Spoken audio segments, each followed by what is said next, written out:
So, September the 4th, 1991, Essendon, dialogue with Ralph on fields, brains and chaos.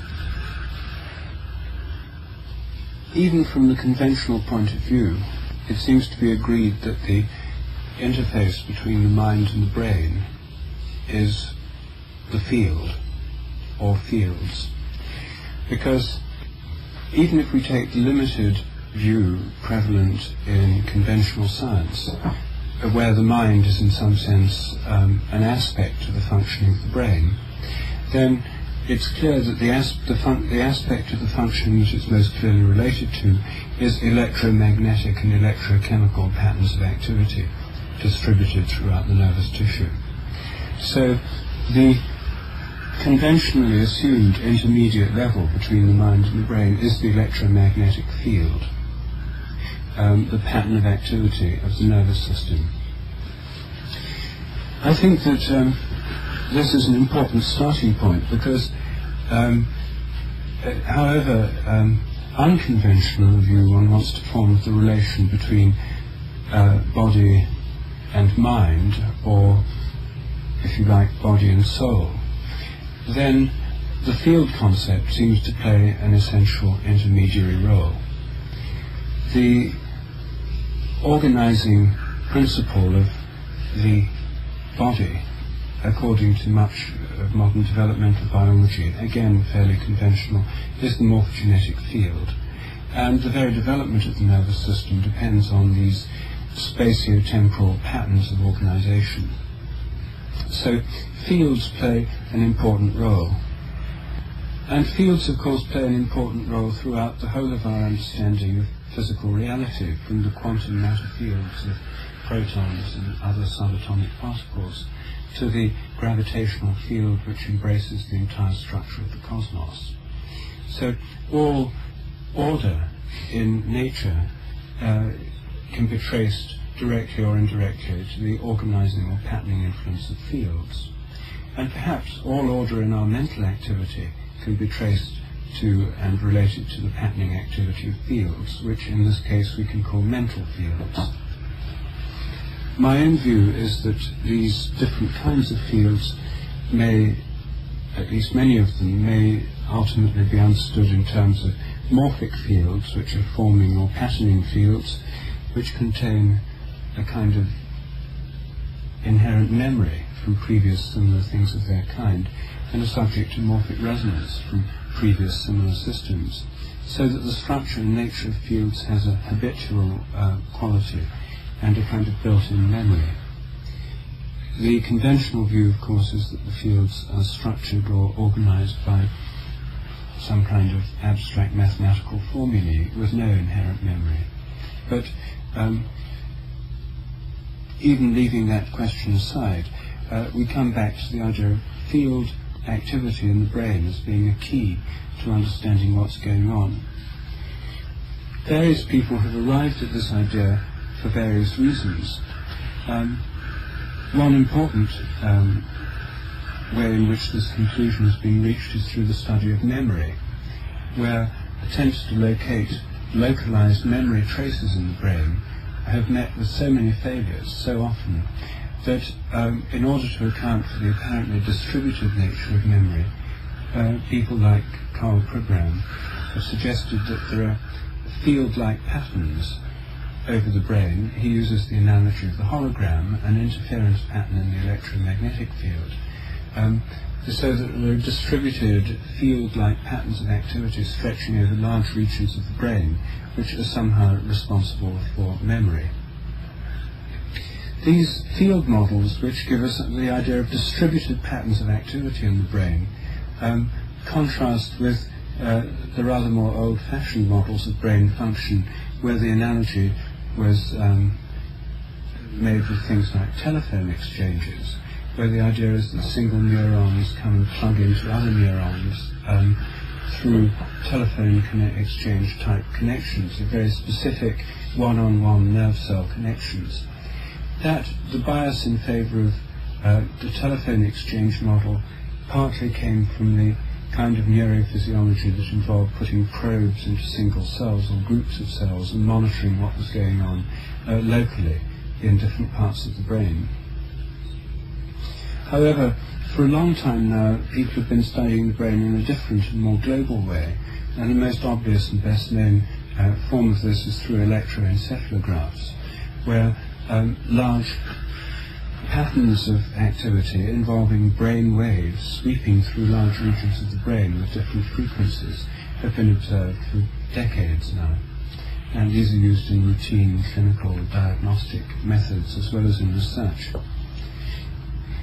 What interested me most in recent findings on the brain was the discovery of Friedman and others that by using electroencephalograph type techniques with many electrodes placed on regions of the brain, patterns of activity could be studied in far more detail than previously achieved with electroencephalograms, which are fairly crude, involving 10 or 20 electrodes placed on different parts of the skull.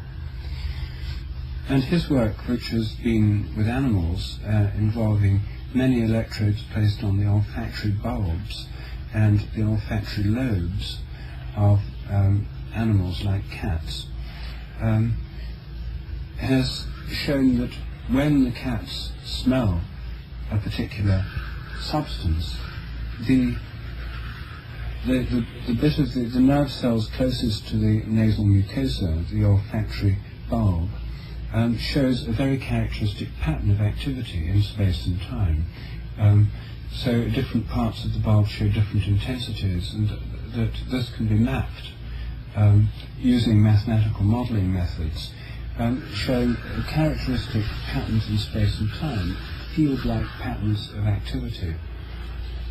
And then from this, impulses go along to the olfactory lobe of the brain, and there it somehow translates into different patterns of activity which can again be mapped. Different substances which are smelled by the animal give different patterns of activity. And if the cat smells sawdust, for example, and then learns to associate that with food, then you can see a different pattern of activity in the brain as this new association is built up. This has nothing to do with looking at single cell connections. It shows that the whole of this region of the brain is involved in generating a pattern. And when it smells a different substance, the whole of that region is involved in generating a different pattern. So the same nerve cells are involved, or many of the same ones are, but different patterns of activity appear in the overall global structure of this brain region. In Friedman's attempt to model these things, to produce some mathematical model into which all the data that are generated by these electrodes and recording things can be fitted, he's found, as you know, that a helpful way of doing this is in terms of dynamical theory, dynamical modelling, and in particular the finding of chaotic attractors, which can act as models for these particular patterns. Each substance seems to have a different chaotic attractor model that goes with it and seems to fit the data. Well, I've, in my own view about morphic fields, long felt that the brain must work in terms of distributed fields of activity, and that these fields of activity in the brain would be the interface, or one of the interfaces between morphic fields and the physiological function of the brain. And here we have now, in much more detail than ever before, through the work of Friedman and others, field-like models of brain activity, which connect with this interesting kind of mathematics that you're involved with. Another thing that relates to this is that much of the fashionable work on modelling brain function at the moment by means of computers uses neural networks and similar kinds of programs. And these again can be seen as kind of distributed fields, where you have large numbers of networks. You have what can be mapped as rather like a Waddington epigenetic landscape with creodes and valleys and so on developing over large regions of these networks. And so you have effectively distributed field-like models. Neural networks are rather crude. Most of them are done with not with genuinely parallel neuron-type units, but rather in standard computers using sequential processes rather than simultaneous parallel ones. But with the advent of multiply parallel computers, presumably much more realistic distributed field-like models of brain activity could be made. So here again is another approach within conventional science where it's converging on this distributed field-like model of brain function, where it's not that in the old model some nerve cells, one would be a smell cell for sawdust and it would link up with some kind of salivation cell for salivation if there'd been an association with eating cat food. And then other cells would take care of other functions, but rather all these cells would be involved in all these functions, and what would matter is not which cells are involved, but the overall pattern of activity, best described as a field, which is responsible for each of these things. This gives us an insight into brain functioning where a field theory of the mind, and in my own area of interest, a morphic field theory of the mind, becomes much more credible than ever before.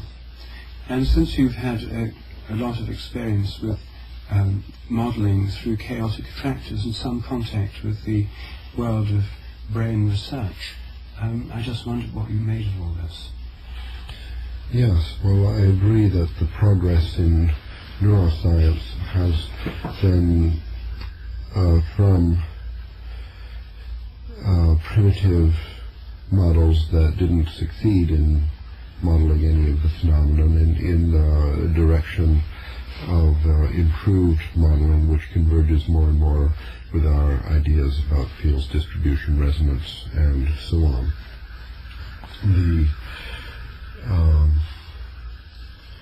In Friedman's research, for example, his improved understanding of the olfactory process was enabled by a massively parallel electrode. So since he was able to observe the field, local field as it were, in electromagnetic activity spread out over the bulb, then he was able to model that and make a cognitive model and even a mathematical model which can actually smell. So this is a terrific advance for neuroscience. And also, since we have massively parallel computers, we can simulate the olfactory bulb by making a digital computer version of his mathematical model. So that's going in the direction of having a smelling machine. Our original complaints about neuroscience, for example, on the question of memory and the fact that engrams have not been found, these questions are still outstanding, I think, even though we have a scientific model for the cortex, let's say, involving local electromagnetic states, such as oscillations in the electrical potential across the cell membrane, and in biochemical states having to do with migration of ions through the extracellular fluid, which is also a distributed system like the neural net. We have, in other words, actual well-recognized physical fields, electromagnetic field, biochemical fields such as clouds of calcium ions, which influence the distribution of receptors or channels on the surface of a single cell in all different kind of levels. Thinking of the work of Ross 80, for example, in modeling the extracellular fluid. So in these physical fields, there are field patterns, let's say space-time patterns of activity of whatever it is, the amplitude of oscillation, the frequency of oscillation, and so on. As we model these in our mind, we have a cognitive model, we have a mathematical model, we have a physical model for certain functions, especially having to do with instantaneous stimulus and response. but we're still missing the memory engram. So there are two possibilities, I think, to connect up with morphic field theory. One is that the mind is located in the brain, even though it might be a more complex thing and not completely physical, and that the morphic fields involved in memory that may be physically invisible in terms of engrams, or there may be physical engrams that we simply haven't learned to see yet. For example, large proteins bound into lysosomes or something inside the cell. We just don't have a microscope for that yet. This is sounds sort of like Christology, where we will have a consubstantial and coextensive morphic field and physical fields in the same space-time physical substrate. That's one approach in which we could then say, okay, the memory is located in the soul or the mind, and the engrams are there, but they're not physical. But in real time, they resonate with physical fields having to do with instantaneous stimulus and response, so that the external world communicates with the mind through the intermediary of the brain as a gateway, as it were. In this model, we have to,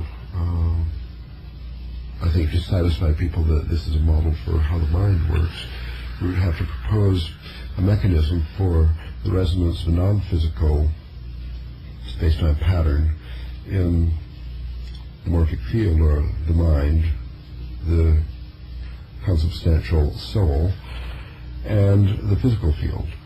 What would be the coupling? In other words, propose a coupling between either the electromagnetic field, the strong force, the weak force of the gravitational field in a cell, as it were, or in the brain in an extended network of cells, with a non-physical, non-energetic, immaterial mind field, mental field.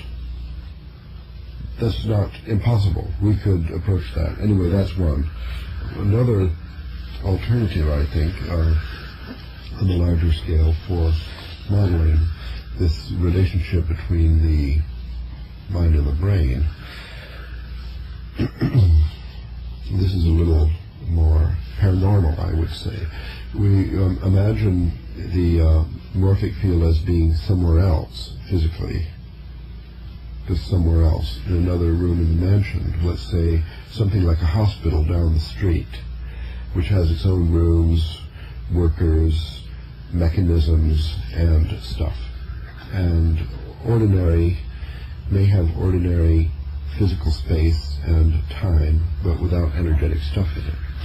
And the morphic fields, especially mental fields, and the soul of a flock of birds, or the soul of a bird feather, or the soul of a bird cell, would somehow exist in this non-consubstantial, non-coextensive space elsewhere. And then the physical fields would have to,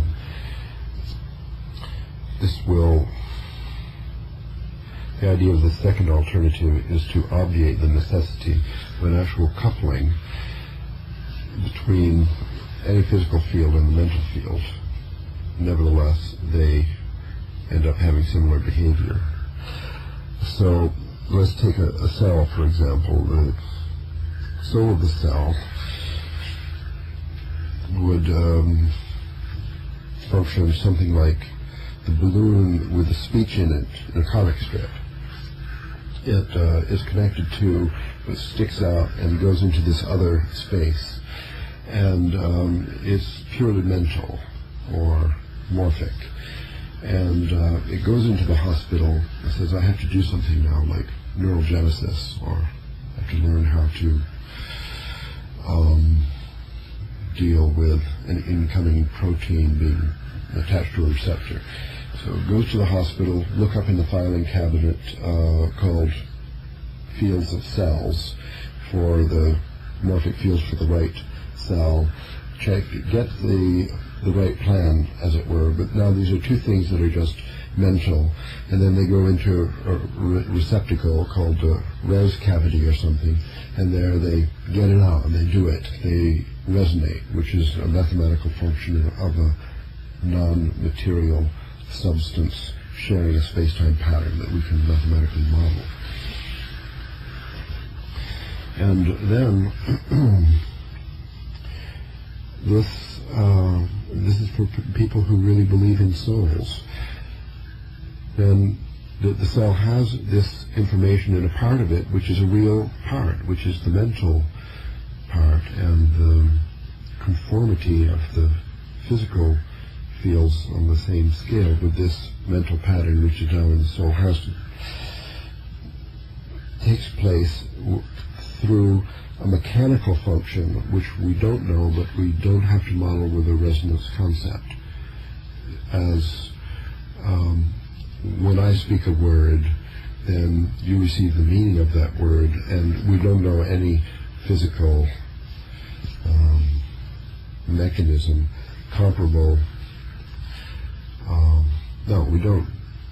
Well, here's a totally mysterious phenomenon. I speak a word and you understand it. Now, if I emit a pheromone and you understand that, then we have the physical mechanism, thanks to Walter Freeman for that. But if I say cloud and you think cloud, then there's no amount of physical resonance of instantaneous electromagnetic field that will explain this, because the meaning for cloud is stored in memory. We don't have any memory yet in the physical substrate of the brain.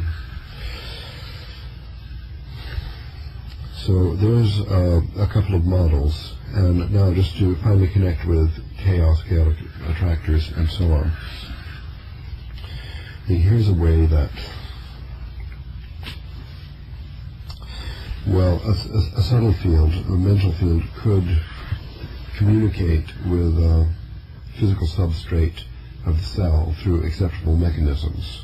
And this has to do with an aspect of chaotic attractors. I mean, obviously all of these things, as far as physics is concerned, they're all in chaotic states, everything is. So with chaotic mathematical models, you have this butterfly effect. Very small cause creates an enormous effect, the sensitivity to initial conditions. So it could be that let's say with the hospital model for the mental field for the mind, for the soul of a cell, or for the mind of a human being, for example, it could be that there are physical fields there which don't reach very far. Let's say nuclear fields, strong force, weak force fields, or even gravity fields, which have a long range but they're too weak to detect with physical apparatus. That since cells have atoms and they're subject to this force, and even though the force is too weak to measure with any physical instrument, the sensitivity of chaotic attractors to deviations of small perturbations producing large effects mean that through these very weak forces, the mental fields could actually resonate with very, very large-scale effects in the electromagnetic fields. This one more aspect of this that I haven't addressed and keep thinking about and overlooking is the idea that, okay, a person is trying to learn tennis and learn to serve in tennis, and there's a tennis serve field is located somewhere, or the cell belongs to a rat, does not want a developmental plan from a frog cell. So how could it be that after getting to the hospital where all of these fields are stored in folders in file cabinet, how to get the right one and not the wrong one? That there has to be a checking somehow between the physical substrate and the mental plane. It could be that DNA, although we have rejected the idea that the DNA itself contains the complete plan for the development of the animal from one cell, It could be that the DNA has some code checking function, and that this code of protein sequence, let's say, is contained in the morphic field in the plan, the pattern, that some kind of checking can take place, and that this DNA is the kind of thing which, since it's in a chaotic state of activity, that it has this butterfly effect, and acceptance or rejection of a program could be triggered by modulation of a very weak force. So that puts chaos in your picture. Yes. Well, looking at these two models, the first one has a direct coupling between the electromagnetic and morphic fields. That's the one that I favour examining, because the one that has the hospital model that has these fields somewhere else and then some unspecified coupling seems to me to involve a gratuitous dualism. It doesn't really help us because we're still left with an unspecified linkage. You like the coextensive model? I prefer the coextensive model. And if we have the coextensive model, then the coupling between the morphic fields and the electromagnetic fields is perhaps not so difficult to conceive. On the one hand, the electromagnetic field, as it changes, is a changing, vibrating, oscillatory spatio-temporal pattern. That's what it is, with particular rhythms, frequencies, and spatial distributions of pattern. Now, this is the kind of thing that morphic fields are too, and with this going on in the electromagnetic field, the morphic field could simply, as it were, shape itself, mold it to, or link to this changing pattern in space and time. It's the kind of thing morphic fields are. They're not substantial things made of stuff. They're things that are patterns or spatio-temporal patterns that resonate by their nature and would be linked to, coupled with, or be evoked by things like changing electromagnetic fields or patterns in electromagnetic fields. So that's not so difficult to imagine how such an electromagnetic field could be one layer, then we have another layer very closely coupled to it, namely the morphic field, which is a spatio-temporal pattern. So what happens in the electromagnetic realm would immediately be reflected or perceived, as it were, within the morphic field realm. So that would account for the movement from EM to morphic field. And then back from morphic to EM field, we have the butterfly effect, as you said. The way I think morphic fields work is through patterning probabilistic processes. Now, the brain is absolutely full of probabilistic processes. Whether any given nerve cell fires or not depends on quantum fluctuations in the membrane and the summation of large numbers of quantum events.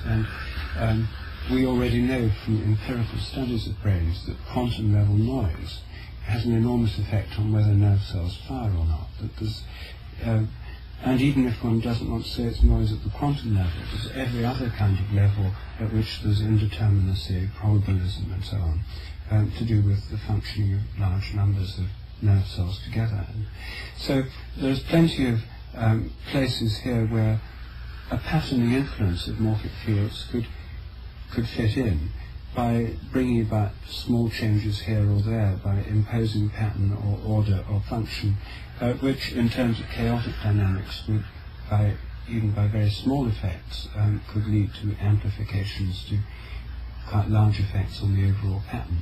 So it's not too difficult to conceive, I think, how on the coextensive model it would be a coupling between morphic fields and electromagnetic fields, and also an ability of morphic fields to influence the pattern that's going on in the brain, so that the morphic field, influenced by resonance from other similar systems, bringing memory to bear on what's happening, can then actually get a hold on what happens in the brain and influence what goes on. This would be the route through which memory comes in and influences experience, perception, recognition, and be the basis of learning. Yes.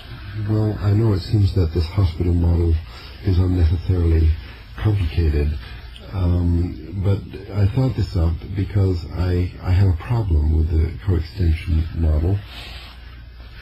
And it's all right to think of my thinking cap, and my memory is contained in a thinking cap that fits closely around my head, and I walk around with it.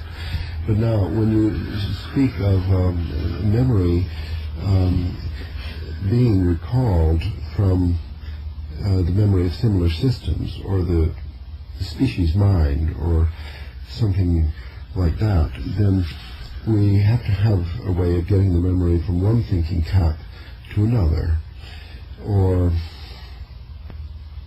even if I leave my car at the airport and I remember it's parked in spot D3. See, then the D3 is stored in my thinking cap and carried around.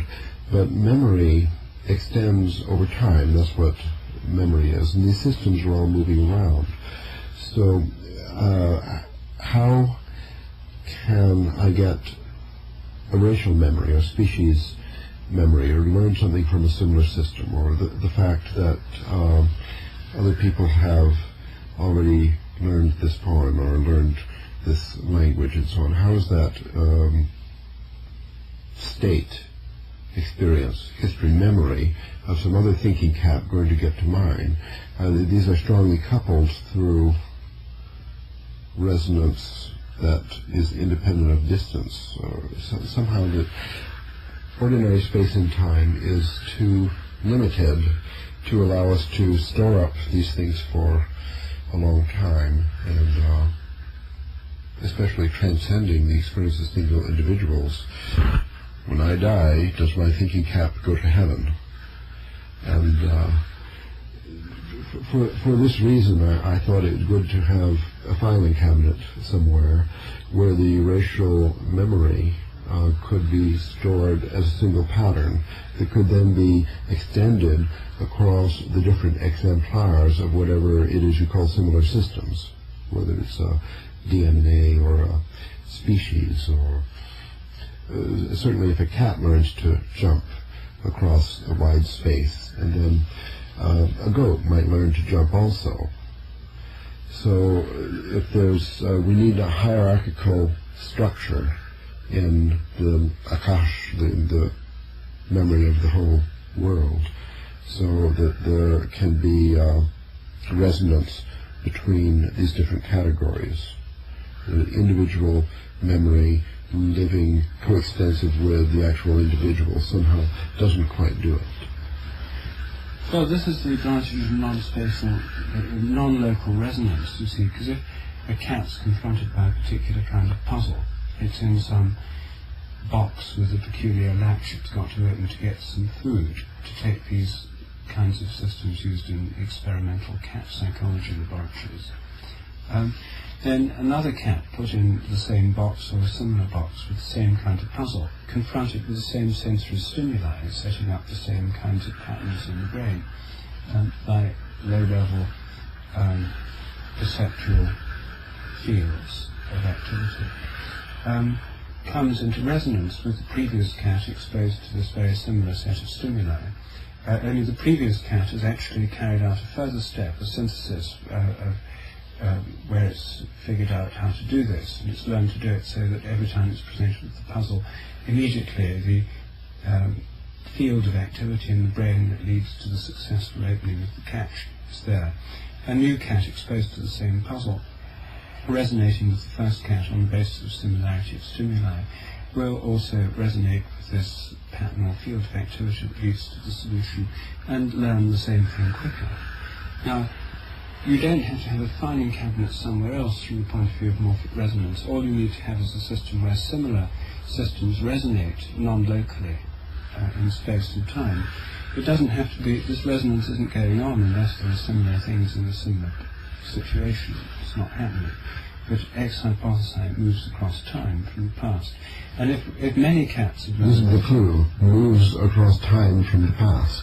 Yes. So that very concept, I think, transcends this thinking cap or coextension model, at least coextension in space and time, doesn't add up. You have to think of an entire trajectory in space-time. This thinking cap is moving through space and time, making a space-time pattern itself. And then in this bigger picture, you could imagine a non-local resonance between this cap now and this other cap 3 years ago. Yes. See, you have to have, it's beyond Bell's theorem. Yes. Is it not? Because it has to be across time. That's the advantage of the hospital model. The filing cabinet is beyond time. These would just sit there throughout time. Well, the thing is that I'm not sure that these theories would actually be distinguishable by experiment. You see, No, they're different ways of thinking about the same thing, I guess. Now, let me put another way of thinking about it in terms of an established framework, which is the Bohm implicate order model. You're familiar with Bohm's implicate order model. His idea that the world that exists in space and time that we actually experience, the phenomenal world, is explicated from an implicate order which is somehow beyond space and time. That's the hospital. That's yes. the hospital.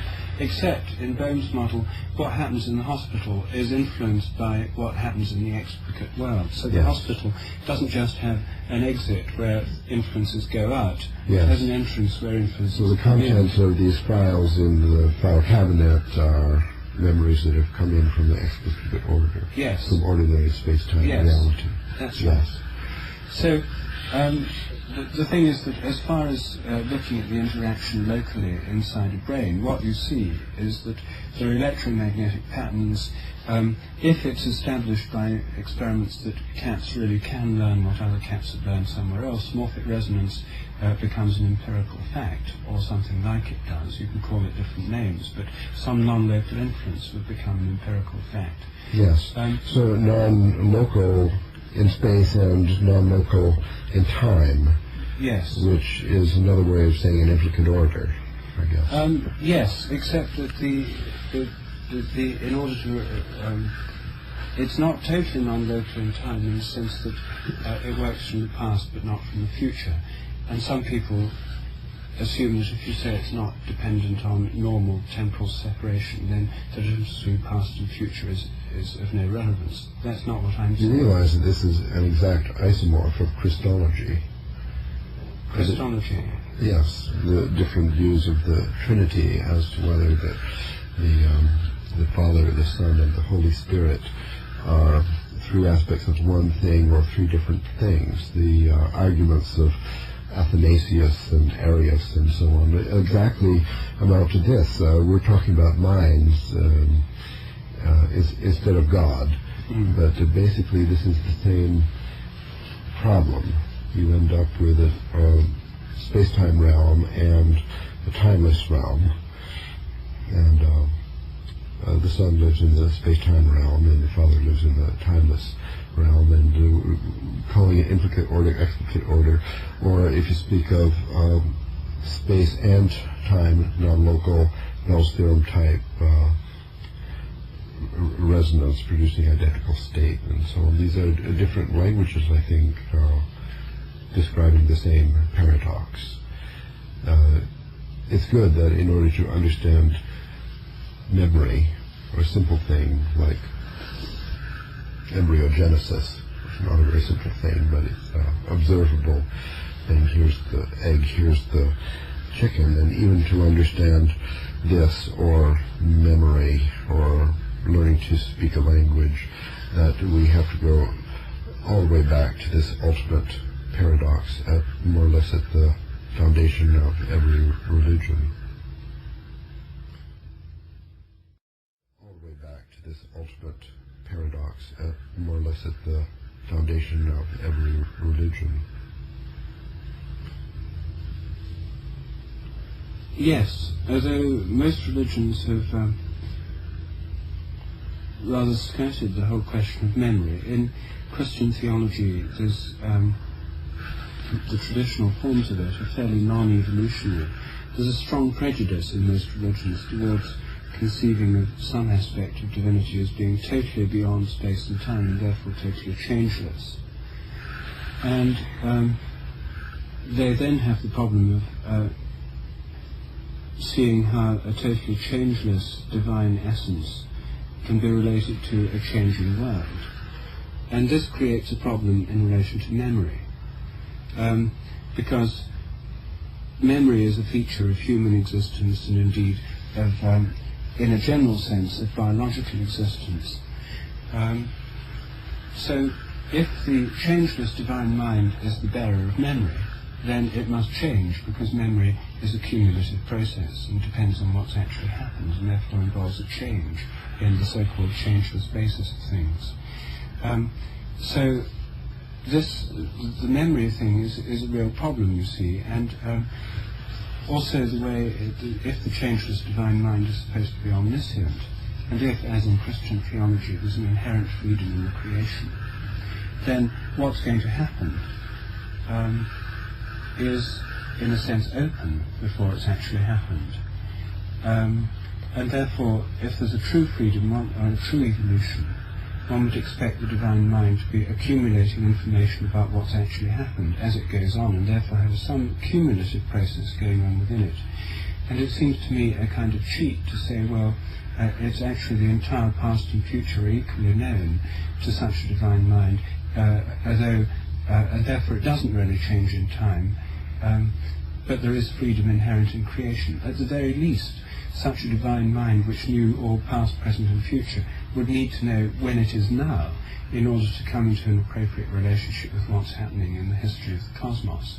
A total knowledge of past and future would still require some moving point, a clock, or some observational process that links it to the movement of time, of process in nature. So what I don't like about hospital models that are completely independent of space and time is that they don't account for this cumulative process, which is the characteristic. Well, I think we can allow that in the file cabinet, that the files are growing and they remember everything from the past, and they sort it and file it correctly in the right folder depending on the DNA or whatever code identifying the species or the whatever type means when you say systems of a similar type. And this adds to the usual, the older religious concepts of divinity, the idea of cosmic time, that means an instantaneous present throughout the created universe, and a distinction of polarity of time, the past, the future. It leaves the future unknown. It makes evolution a possibility, and it gives all sentient beings the possibility of interacting divinely in the creation of the future. And this, I think, is kind of our model. Except I don't like the filing cabinet model, you see, because the filing cabinet model for memory is it doesn't seem to be the same as the resonant model. What appeals to me about the resonant model is that it makes memory a relation in time, a relationship in time, which is what memory is. If I smell a peculiar smell and it reminds me of something that happened years ago in the presence of such a smell, there's a kind of collapse of time, a bringing together of things from two different times. It's a process in time. So you're thinking of this resonance across different times makes it unnecessary to save things up in a file cabinet.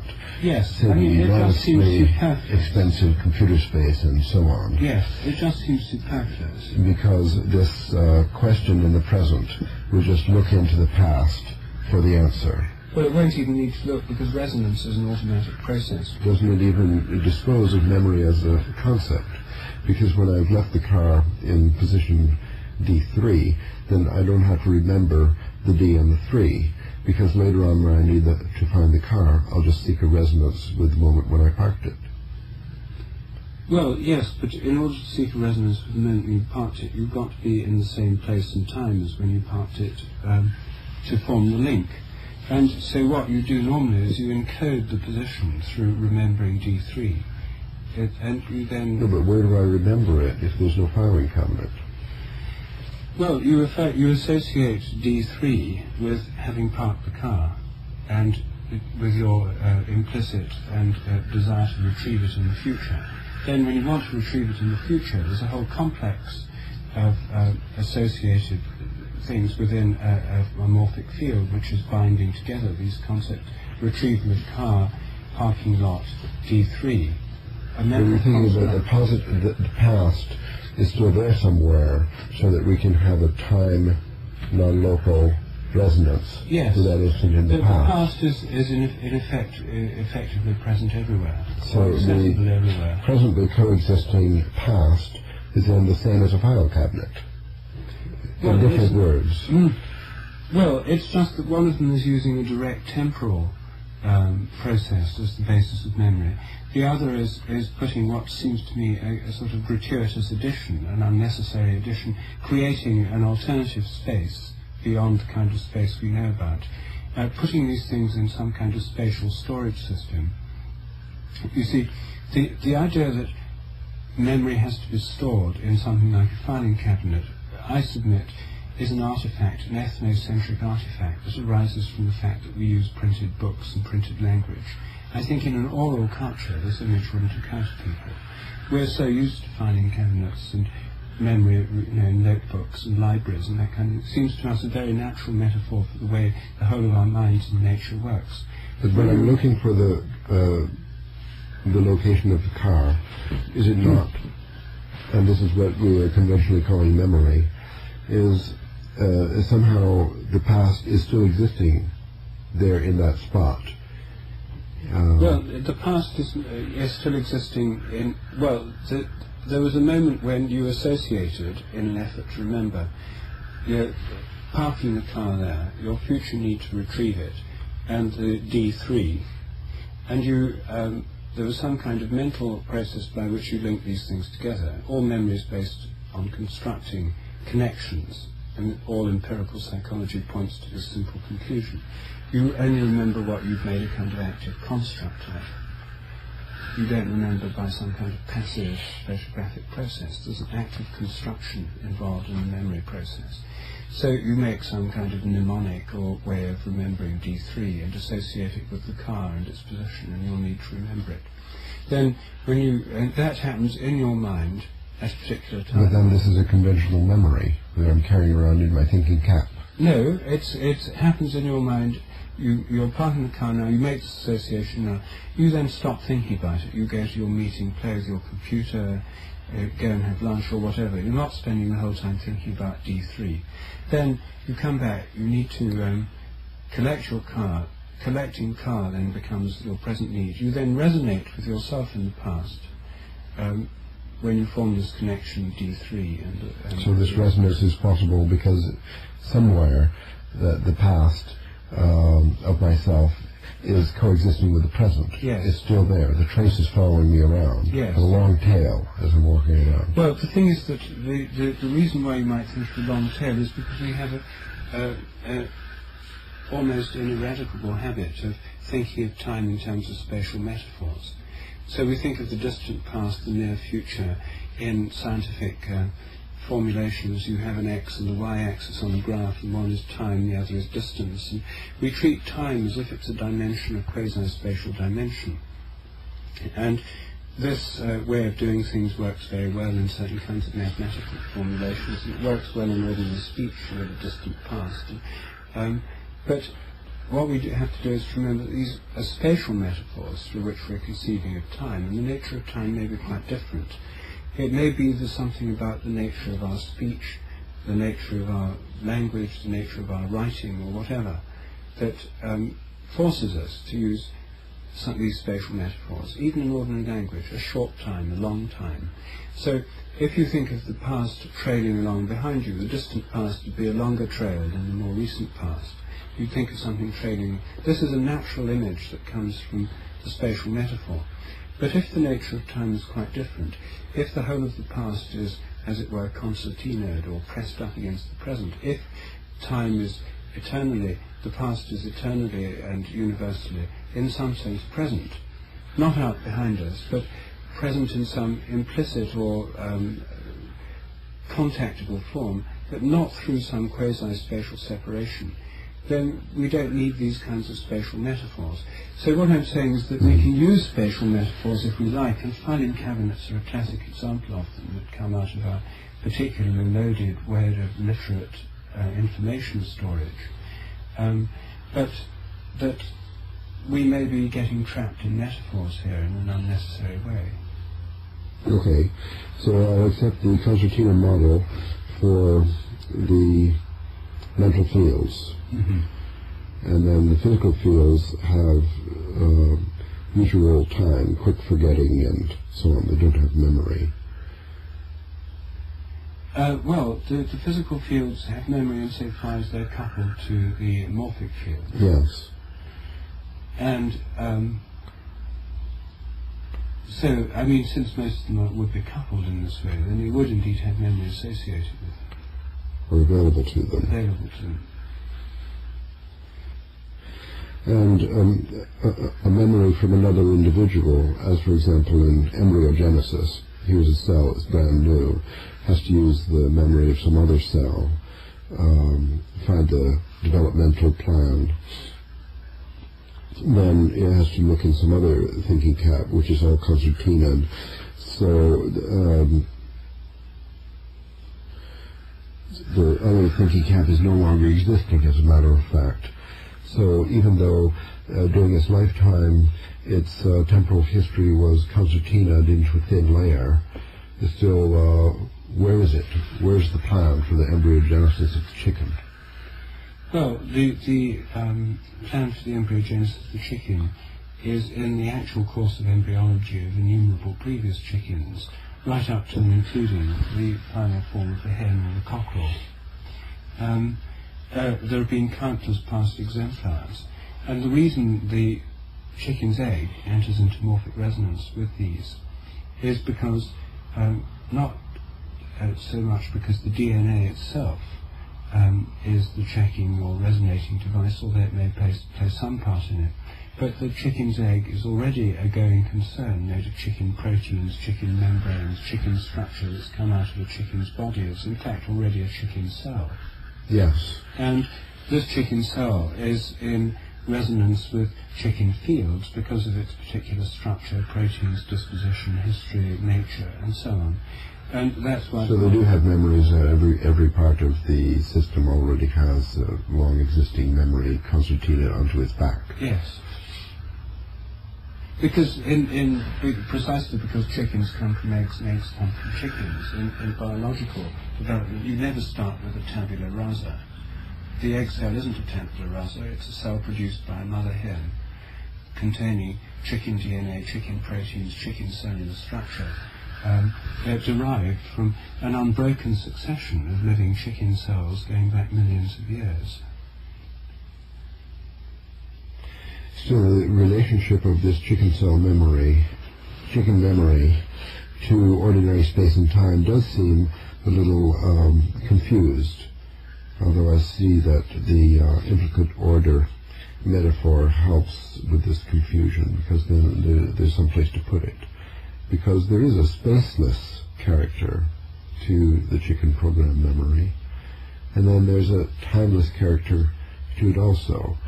So yes, it has not ordinary space nor ordinary time, with or without the concertina effect. It's almost like it is somewhere else, for example, in the intricate order, or in other words, in the hospital.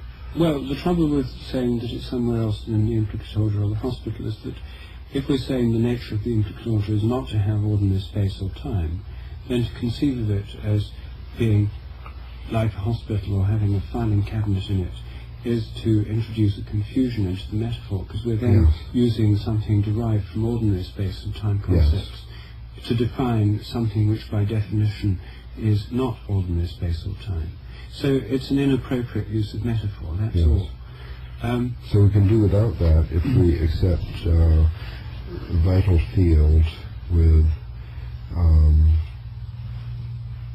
temporal and spatial extended or compressed memory is always attached to it, that has to do with the life of the thing. For example, a quartz crystal carries with it on its back the timeless and spaceless memory of crystal quartz. Yes, from countless previous crystals. You see, the similarity process means that you automatically have a tuning into many similar previous instances, like the chicken's egg is not on the basis of similarity going to tune in just into one particular chicken in the past, it will tune into millions, billions of them. That there'll be an automatic convergence of influence from countless previous chickens, all brought to bear, and then, through being brought to bear, subject to a kind of automatic averaging process. So the kind of habit memory that comes about through many instances being brought to bear on one now is something we know from our own experience, because when you get in a car and start to drive it, you resonate with the thousands of times you've driven cars before. You can't individually remember any of these times, or hardly any of them, and yet all of them are playing some part in this.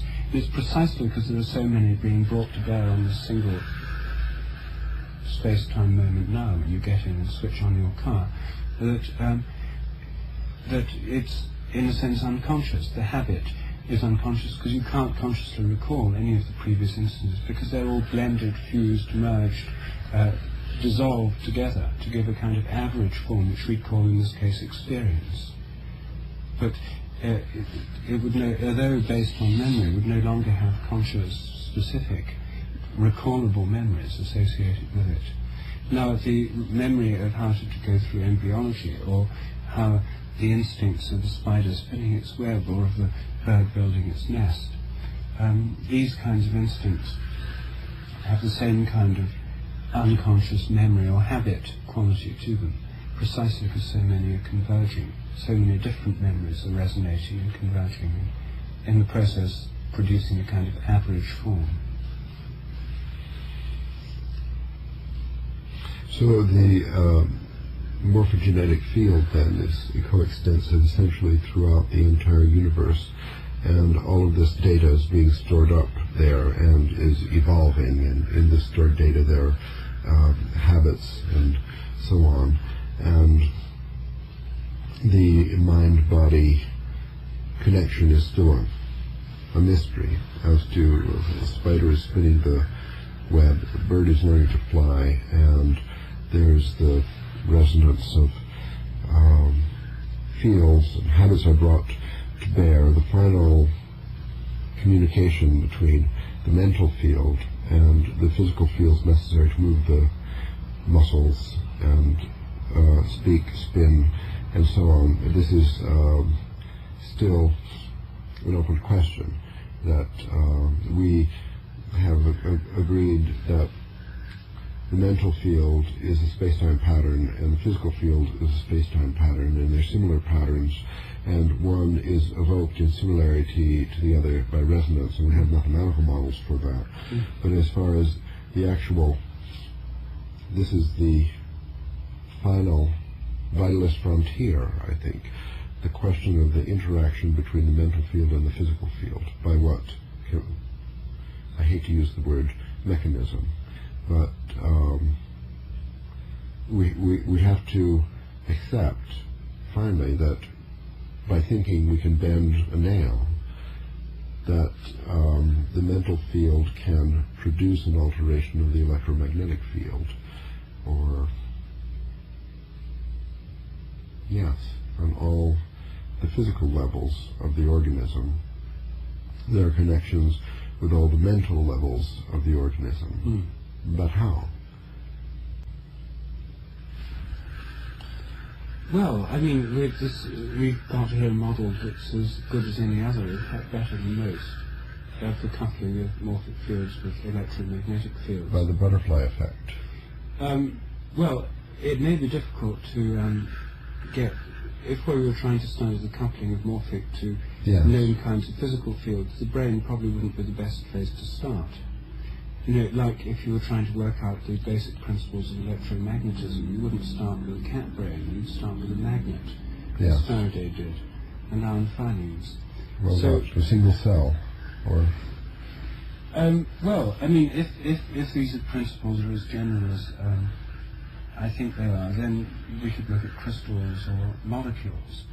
to look at the coupling of morphic fields to physical fields at the crystalline or the molecular level, starting with new compounds and looking at morphic resonance effects on crystallization or on the stability of crystals as measured through their melting points.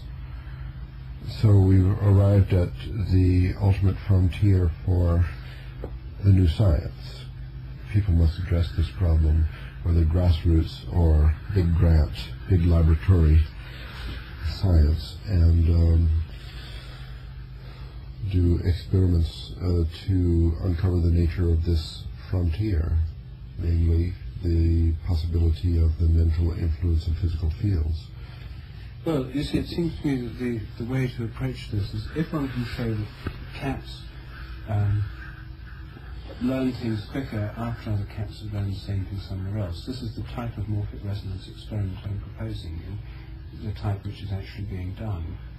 Then, if this can be established as an empirical fact, then there's going to be some kind of coupling, a non-local coupling between what happens in one cat and what happens in another. Now, straightforward electromagnetic field theory can't handle that kind of effect, which is why a lot of people wouldn't want to take it seriously. But say it could be established, then there'd have to be some non-local effect from one to the other. Now, the only ways of dealing with this would be, firstly, to say, well, it's not a morphic field, it's just the regular electromagnetic field, but it's got non-local properties we previously never considered. So this would involve an enormous extension of electromagnetic theory to add on previously inconceivable non-local attributes and memory processes to regular electromagnetic fields. That's one. This is a possibility. Yes, it's a possibility. In the long run. Yes, it's a possibility. The second approach is to say, well, in addition to the electromagnetic fields, the morphic fields coupled to them, and they're the ones that do this connecting at a distance through morphic resonance.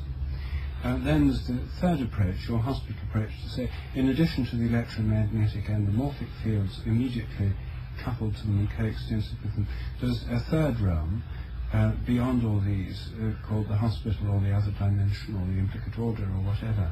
And that's where the actual linkage is occurring. These are different models. But if the empirical fact were there, an empirical instance of non-local effect of cat learning in cats on a cat somewhere else were established, these would be the kinds of models that have to be considered. Yes. Now, how one actually conceived of the relationship between whichever model one preferred, how one conceived of it operating within the brain, I don't know how one would tackle that at the level of the brain, because I'm proposing that this memory process through morphic resonance is universal through all nature. Brains are simply a particularly complicated special case. So then, one would have to go to these simpler systems to work out how that might happen.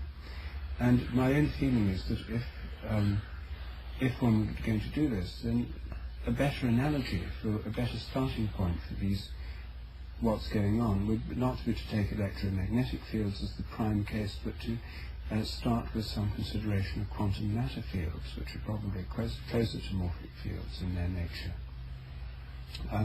That's still an existing kind of physics, and it's still a rather restricted range of activity.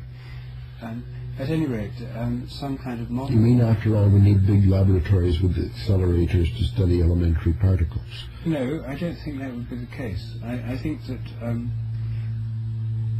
we could look... I'm not quite sure how one would study this coupling process except to show that it was happening.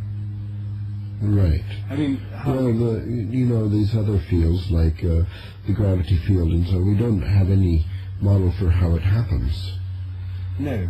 It's this peculiar action at a distance. I mean, this happens if the sun got lighter, then the Earth's orbit would change. So we get familiar with non-local coupling. Yes. Of some kind. Once we get the data from experiments, then we create some cognitive strategy for grokking it, and then after some generations, that seems like an acceptable theory. So we don't actually have to have any mechanism to couple mental fields with physical fields. only to sort of find out how it works by experience. Well, the thing is that it would be interesting, because if we were then going to make models of the chaotic attractor type, we then could build into the models some inference from previous similar systems. And you see, right now, each time it's run on the computer, the idea is you generate the thing fresh, and you start with a tabula rasa, and there's no inherent memory except any you explicitly build in. Well, to build in memory into these computer models of some kind, based on previous similar patterns, would be very useful. And there's some aspect of neural network theory that does it through rather conventional things like modifying connectivities between cells. So the building in of memory, even if with existing computers we can't actually generate non-local memory, to build in a local memory function in these models would be one step, and I suppose people are already doing that, because animals do have memories, and to model them you've got to model the memory somehow. The ultimate step in computer modelling of this would be to have computers that work by morphic resonance. Yes. And this is a frontier currently being explored. As you know, this whole concept was raised as an April Fool joke in the British computer magazine, Computer Shopper, where the claim was that multiply parallel computers with genuine randomness built in, performing multiple step calculations of the genetic algorithm type, converging towards an answer by a kind of natural selection, were able to achieve the same calculation quicker and quicker. They got better with practice in a way that shouldn't have happened otherwise. And the article claimed that in similar computers without randomizing elements in them, they didn't. They just did it at the same speed on average every time, as you'd expect. And that, therefore, the postulation was that morphic resonance is somehow getting in through the randomness, patterning the activity, setting up a morphic field which is beginning to govern the activity of the computer. Well, the people who perpetrated this particular practical joke in Computer Shopper magazine are in fact devotees of morphic resonance theory, and believe that such a thing is possible, and put forward this joke precisely because they thought it was on the very borderline of possibility, and would be a very good April Fool joke, because it would be extremely hard to distinguish whether or not this was really possible, because it's on the borderline, and to their mind quite conceivable that it would happen. So the other frontier of research, you see, would be to construct computers which do have quantum randomness built into their functioning, preferably ones with parallel circuits carrying out genetic algorithm things, where the number of steps can be modified by random choices, and where a morphic field could, if allowed to get a grip on such a system through real randomness within it, cause things to happen quicker as time went on. The same thing was done, it would happen quicker and quicker.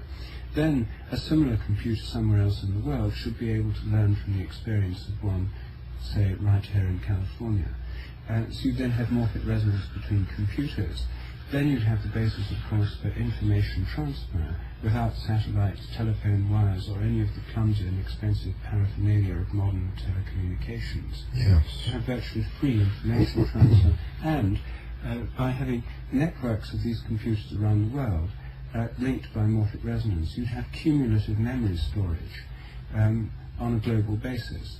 Here would be an entirely new kind of computer technology which will provide very good ways of modelling how brains work and memory systems work, not by clumsily feeding in some kind of digital, hard-wired memory storage system, or some things that involve flipping plus, minus, on-off things within the circuitry somehow, solid-state memory, but depend on a genuine cumulative morphic memory process.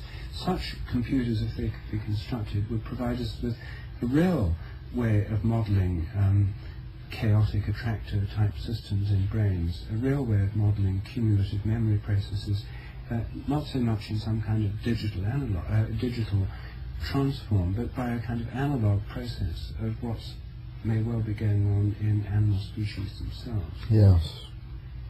And this would indeed be a new frontier, and instead of trying to transfer morphic resonance processes into computers which don't work by morphic resonance.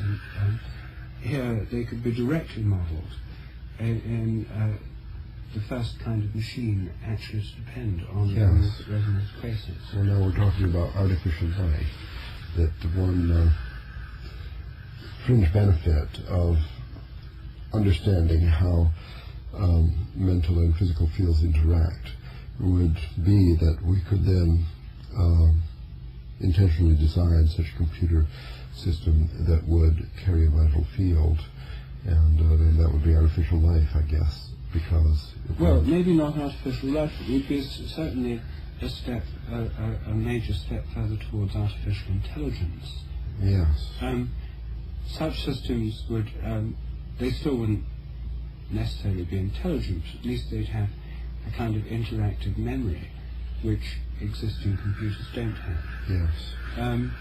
So, yes, it would be a step towards, well, it would be the first truly organic technology in the sense that it would be able to do away with telephone wires, for example.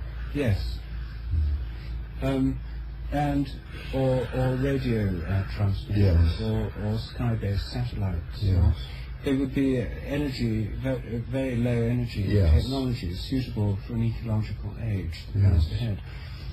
And it would be the first kind of organic technology where what we're doing is having fields within machines as the basis of what's going on, resonating fields. At present, most machines, all machines, work in a more or less determinate manner, where the last thing you want to happen is some kind of spontaneous interactive process or self-organizing process of this kind. So this would be a totally new kind of technology, a morphic technology. Well, we have a ways to go. I think that the most optimistic thing is that you have suggested these experiments, and experiments have done, and there are results, so that this frontier of science has to some extent been accepted by science, and therefore there's motion along it, and we have the expectation after some time to gain data, to make models, to gain understanding, and so on. But it does offhand look like a long program before we would have this vital form of artificial intelligence. It not be so long. This computer thing is the kind of thing which amateurs could do. I mean, the reverse Zener diode, which could be used to provide the source of quantum randomness, costs about $5. And we're talking here of experiments which could be done by amateur enthusiasts as part of grassroots science. Absolutely. Yes, grassroots computer science. Yes. So it may not be that far ahead. In fact, progress in this area could conceivably be more rapid than the vast number crunching endeavours which are at present being applied to these problems of modelling of brain function.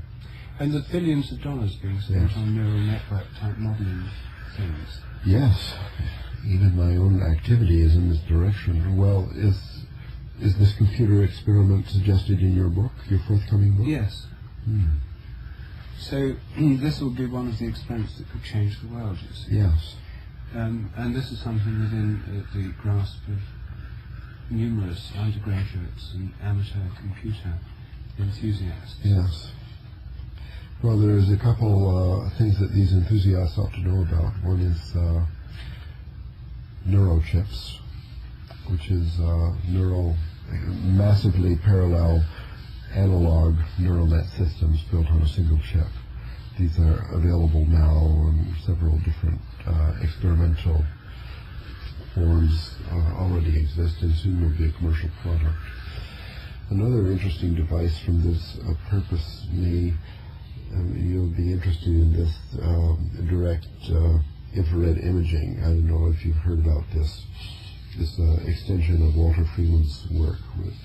Walter Freeman has a spatially distributed electrode. There are 64 electrodes, but they are crammed on a single small square, 8 by 8. So this is fairly coarse-grained compared to the cellular structure of the olfactory bulb. But the astronomers have developed, for the sake of infrared astronomy, infrared detector, the CCD. And this has, in a millimeter about 64,000 detectors, not electrodes, but they're infrared detectors. And living cells emit infrared, but very weakly. But these CCD devices are so sensitive that they record the arrival of a single photon. So now there is experiments are afoot, and data has been obtained already from this 1 millimeter square gadget with 64,000 infrared detectors implanted in the cat brain, so it's adjacent to the cortex. And they have recordings, and they're very similar apparently to my video of the 64,000 computers in chaotic states. So the observation of this subtle level has reached a point, and this is the level that can be easily imitated in computer experiments. You see, there's a kind of convergence, I think, between the collection of neuroscience data and this level of computer experiment. But in the construction of a massively parallel computer system, I mean, there aren't many people who've got massively parallel systems actually up and running yet, are there? I mean, most of the network can be based on pseudo-parallel programs. Well, there are these neural chips, which the early ones had some couple hundred, I guess, artificial neurons. And now they're a little larger. Also, the neurons are getting more interesting. First, they had just kind of flip-flop devices. Now they're little oscillators that are trying to imitate the retina. And when you say they're analog, do you mean they're analog because they've got oscillators in them? Yeah, they use analog electronics on the chip. They're not digital computers. Oh, I see. Well, this is really interesting. Yes. And so, parallel coupled ones with true random inputs. Yes. Has anyone started working with truly random inputs in these systems, or are they still based on determined programs? It's difficult to find truly random input. I think people use chaotic attractors, and that's good because it's more likely the way things really work. I'm not sure anything is truly random. Well, the thing is that the use of xenodiodes which pick up quantum noise in an electronic device means that you can use quantum noise as a source of true randomness. Yes, well, we don't think that quantum noise is truly random either. That's just another chaotic attractor. All right, but the thing is that if you had several of these things as part of the system, there's more of a grip. Yes, if morphic fields get a grip on to have anything influencing through butterfly effects, initial conditions, you've got to have something very sensitive to it. Yes. And an ordinary determinate computer circuit would be extremely insensitive to it. It's designed to be, because you want them to do the same thing every time. You don't want them to be perturbed by thermal fluctuation or other forms of noise. Yes. Well, I think with a massively parallel system, if you have, say, 64,000 chaotic attractors in a coupled system, then you have a system with very many attractors, and their bases are very, very small. So with the slightest change of any one of the parameters, you get like totally different behavior, and the whole system then is very sensitive, and so you don't need necessarily to have a quantum noise source of randomness in order to vary the system out of the deterministic domain. Yes. So who's working with these analog neural chips? Well, there's a few groups. There's a commercial one available, I think, from Texas Instruments, TI. There's this fellow Hopfield at Caltech. He was, I think, the first one to make these neural net on a chip with analog elements, and they have kind of electrical engineering lab where they can make chips, experimental chips, custom chips, and so on. There's a group in Berkeley, Leon Chua, that are working with oscillators, so he has maybe 64 analog oscillators on a single chip. So it's becoming accessible for I mean, they're very sophisticated amateurs in computer science, and they're able to make custom chips in the basement and so on. It's doable. I see. So then this experiment that I'm proposing of trying to find out if morphic resonance can happen in computers, do you think this would be one of the best ways to go, or do you think we should start with something much simpler? No, this looks simple enough. This would be good. You just have a small system with one of these chips that could be made for $100 or something, and on a board which is then put in a personal computer, so that that makes it kind of an analog system. And you can program the computer to carry out an experiment that might take quite a long time and record all the results, and then communicate them in clubs of grassroots computer science groups. And they're all connected to bulletin boards and networks and so on, can share the information. I think this would be a very exciting frontier. Yes, it's a good idea. It's doable. Now is the time when it's become doable for the first time. Well, good. Well, you've probably covered enough. Yes, I hope our tape is still running.